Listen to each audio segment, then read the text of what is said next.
Our series on end times. So verse 22, it says, unless those days were shortened, no flesh would be saved.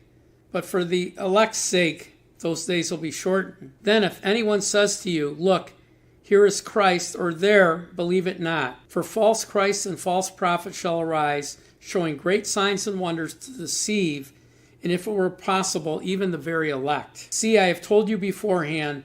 Therefore, if anyone says to you, look, he is in the desert, do not go out. Or look, he is in the inner rooms, do not believe it. For as lightning comes from the east and shines to the west, or flashes to the west, so also is the coming of the Son of Man. For wherever the carcass is, there the eagle will be gathered together. Immediately after the tribulation of those days, the sun will be darkened, the moon will not give her light, the stars of heaven will fall from heaven, and the powers of heaven will be shaken. Then the sign of man, the Son of Man, will appear in the heavens, and then all tribes of the earth will mourn, and they will see the Son of Man coming on the clouds of heaven with power and great glory. And he will send his angels with a sound of a trumpet. There will be gathered together his elect from the four winds of heaven, from one end to the other.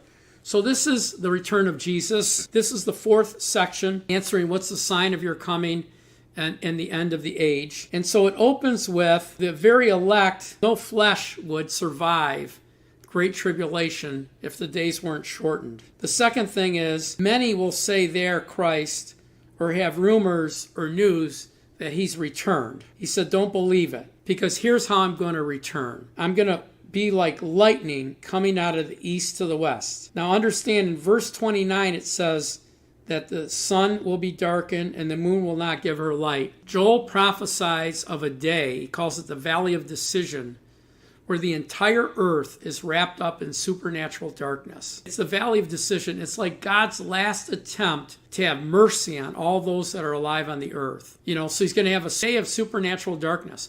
Now, if we're on the earth, and I believe we will be, we will know that it's imminent. We won't know the exact time, but we will know, just like Noah knew the time that it would start raining and the flood would come. We will know because there's going to be this day of tremendous darkness. And then he's going to flash like lightning out from the east to the west. But also, we see the sound of a trumpet. We see him gathering his elect from the four winds of heaven. And so that is the rapture and the resurrection. There is no separate rapture. There isn't a taking out and then more life on earth. The rapture is the resurrection and comes when Jesus comes. We're going to study that tomorrow. When we look at his return, it's he's very detailed about how he returns. This day of darkness, and then he shines out of the east to the west. He's on the clouds. He gathers his elect together at that time, and then he comes back to earth, and then he does what he does here on earth. He destroys Antichrist.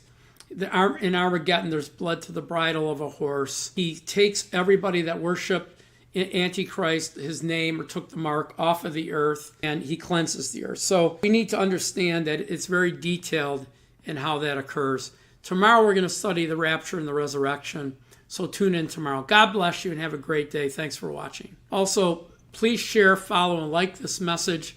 It helps us in our algorithms.